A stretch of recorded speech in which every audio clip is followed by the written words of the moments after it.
There's a lot of studies that have been done. And out of those studies, it came back that really only 6% of companies worldwide are truly different. Again, these are world-class companies. Apple is a good example. Amazon is a good example. They're truly different than some of their competitors. What that means is 96% or 94% of us are really the same. And what we state as our differences, 94% of the other companies in our industry can state the exact same thing.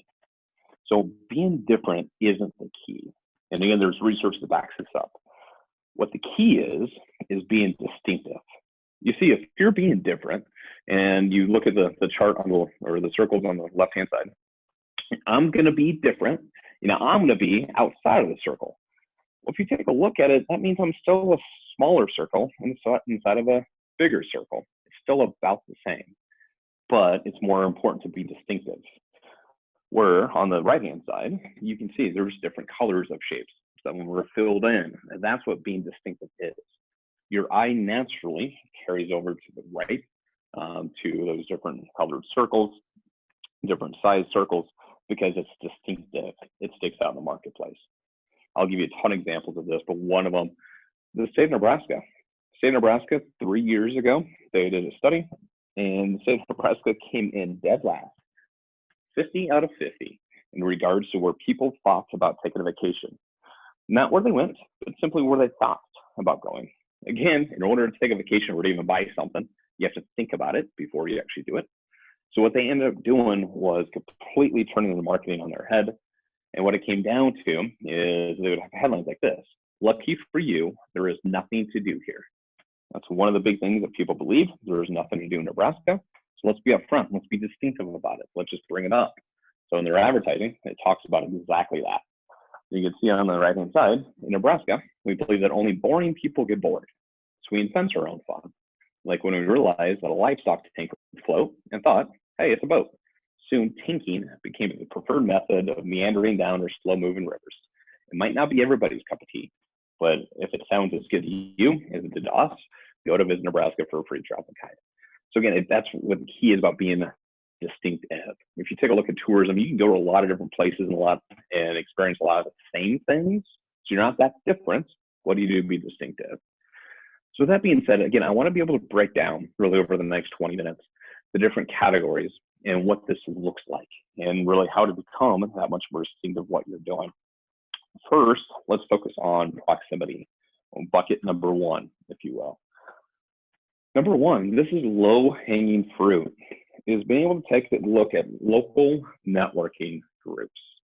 Now, I know at times they can kind of get a bad name. It's a social coffee club or drinking club, whatever it may be.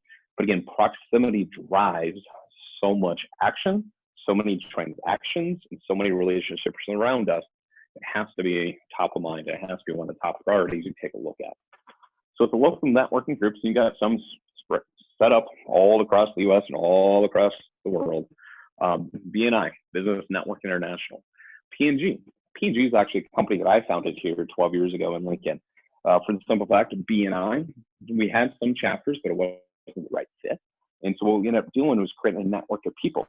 And now we have somebody in construction. We have somebody that's obviously in marketing. We got somebody that's an insurance agent. We got somebody that's a real estate agent. Get together on a weekly basis or a bi-weekly basis, and it's all about extending leads back and forth. One of our groups here in town has only about 12 people. It's on a little bit of a lighter side of things. But in 2019, it closed over $300,000 in business.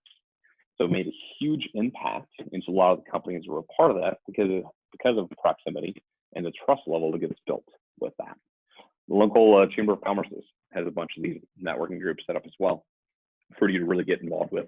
And again, leverage the number one reason why people are in relationships together. You then can take a look at more regional masterminds. You have Vistage International that I was a part of for about 5 years as well. For this one, it's more regional. The people that come to these meetings, for example, like P&G on the last slide, the farthest person drive is probably 30 minutes. This is probably a 3 to 4 hour drive. These typically meet up about once a month, and you bring in different speakers and different people to kind of learn from. But a lot of this is business owners, is CEOs, COOs of companies, and allows you to network at a little bit of a higher level, if you will. This is simply who happens to be in your town. EO, Entrepreneurs Organization, YPO, Young Professionals Organization, EO forums. They're great ways to bring people in. Again, you get to build a lot of trust, and once you build that trust, a business comes next. It's easy to be able to refer off to them, and for them to be able to refer off to you as well. When I was in Vistage, it was generally every dollar I spent in membership fees for Vistage, depending on the year, I would get at minimum $3 back out of it. Maximum 1 year was about $7 back out of it. So at times, people also say that, hey, you can't track some of this. Absolutely, positively, you can, and it's through project work. So can you imagine how that could be a real big benefit by expanding your network inside of your own company? The other side is more national masterminds and peer groups.